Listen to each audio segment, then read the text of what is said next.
wax ka baro taariikhda kooxda kubadda cagta ee BBS waxaana barnaamijkaasi noo soo jeedi doonaa Engineer Fantastic.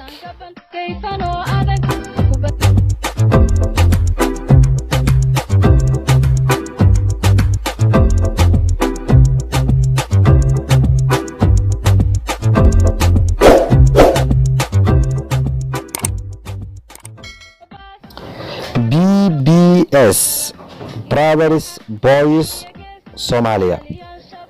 BBS waa koox ciyaarta kubadda cagta kana dhisan magaalada Muqdisho ee dalka Soomaaliya gaar ahaan deegaanweynaha suuqa xoolaha.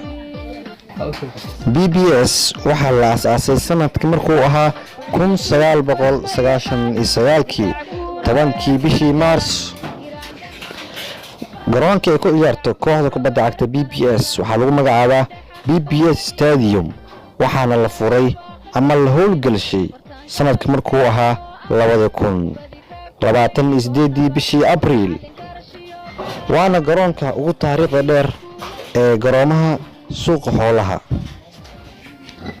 waxaan wareysi kooban oo taariikhda BBS ka hadlay la yeelan doonaa kabtanka kooxda BBS Ahmed Abukar Ahmed Fari. su'aasha ugu horeysa markaan ku weydiiyo waa kuma tababarihii ugu horeeyay ee kooxda BBS? tababarihii ugu horeeyay ee tiimka BBS wuxuu ahaa Ustaad Ismaan Yare.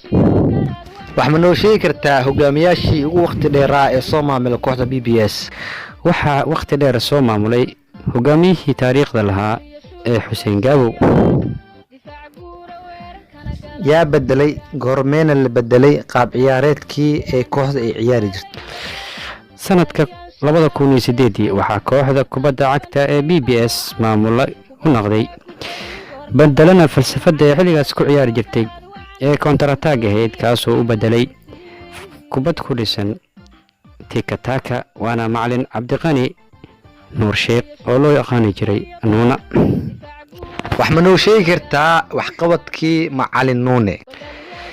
Nuuna wuxuu kooxda ku soo kordhiyay ciyaartooy fara badan oo ka mid ahaa ciyaaryahankii lugta bidix ku ciyaari jiray ee Kaafi Xasan. sidoo kale Nuuna wuxuu kubadda cagta ku ciyaari jiray isna kooxo fara badan oo soo maray waxaana ka mid ahaa kooxda caankeed ee ka dhisneyd horyaalka suuqa xoolaha ee Hormuud. Nuuna oo tababarad waqti dheer u ahaa kooxda facaweyn ee BBS wuxuu xilka si xushmad leh isaga degay 2010. macalin Nuune kadib waa kuma tababarihii ugu waqti dheeraa ee kooxda soo maamula?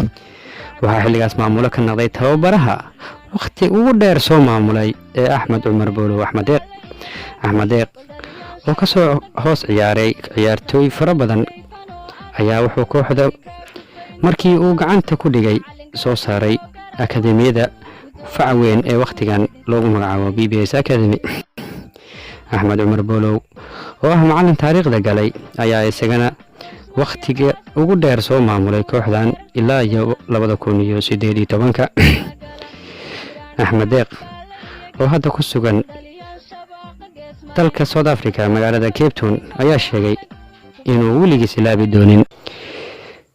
Axmed Cumar Boolow wuxuu ahaa macalin aad iyo aad u falsafad fiicnaa. kabtan Fari aad u maasan tahay. Maxamed Deeq Cumar Boolow intuu tababara ahaa ciyaartooyda ka soo hoos ciyaartay wax ma noo sheegi kartaa? Axmed Deeq waxaa ka soo ciyaaray ciyaartooy caan ah oo ka mid ahaa Colaad BK, Saacid Arteta, ciyaaryahan Galad, Cabdulla Ali, Fari iyo ciyaartooy fara badan.